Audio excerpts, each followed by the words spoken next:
For 18 years, my family believed I drifted from one temporary job to another. I never corrected them. While they joked about me at dinner, I served as an army bomb technician, paid my parents' property taxes, and carried scars from a mission I was forbidden to discuss. I returned to Millfield, Ohio, 6 days before my younger brother Caleb's wedding. My mother had prepared the small apartment above the garage, the same place I always stayed between deployments. Downstairs, everyone discussed flowers, music, seating charts. Nobody asked how I'd traveled or what I did for work. At Saturday's suit fitting, Caleb stood on a platform entertaining his groomsmen. I steamed jackets near the wall, useful, invisible. When one man asked what I did, Caleb laughed. "Nothing for long, she lives off mom and dad." My father chuckled into his coffee. I felt no fresh pain. Old insults become furniture after enough years. I reached for Caleb's jacket and my sleeve slid back. The grafted skin on my left wrist showed beneath the shop lights. Caleb's best man, Owen Mercer, stopped smiling. "Where did you get that scar?" "Work accident," I said, pulling my cuff down. Owen walked outside with his phone. 20 minutes later, 2 men rushed into the shop. One stared at me and whispered, "Hazard 21. The room fell silent. Owen explained it to the room. 12 years earlier in Afghanistan, his platoon had been trapped in a dry irrigation channel.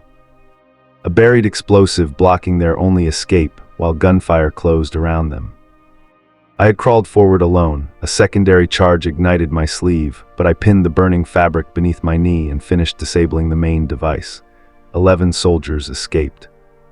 Owen had carried me to the helicopter, never learning my real name. Caleb's face emptied. My father stood like the floor had shifted under him. "There were many people there," I said. I did my part, then I finished steaming Caleb's jacket because unfinished work has always bothered me. That evening my father followed me outside. He tried to apologize. I stopped him. "Not today. Today is about suits." The next night I told my parents everything, enlisting at 18 after their hardware store began failing, rejecting college so the remaining money could support Caleb.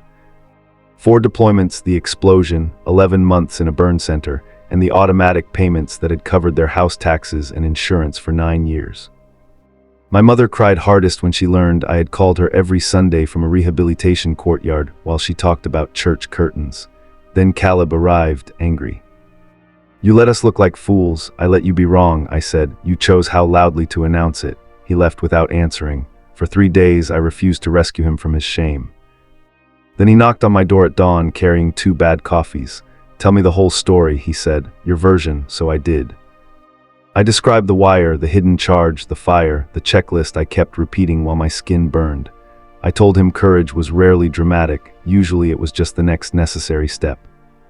When I finished, Caleb lowered his head. "I called you useless in front of a man whose life you saved." I said nothing.